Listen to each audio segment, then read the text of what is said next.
देखिए फ़िलहाल हम अपने साइड पे खड़े हैं, हमारा काम हो रहा है, मशीन हमारा चल रहा है, फोल्डर लोडिंग कर रहे हैं।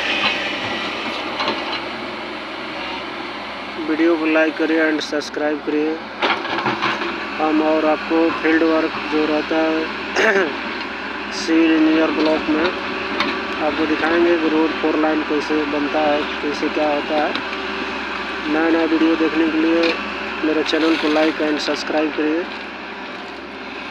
ठीक है, अभी मेरा मशीन चल रहा है, इसको कटा के हम अपने दूसरे साइड फिर जाएंगे। इधर देखने के लिए आए कि हमारे साइड पे क्या हो रहा है, क्या नहीं हो रहा है।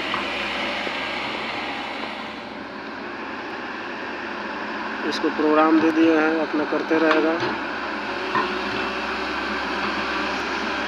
चलिए ठीक है, मिलते हैं अगले ब्लॉक में। धन्यवाद। दूसरे साइड में जाएंगे तो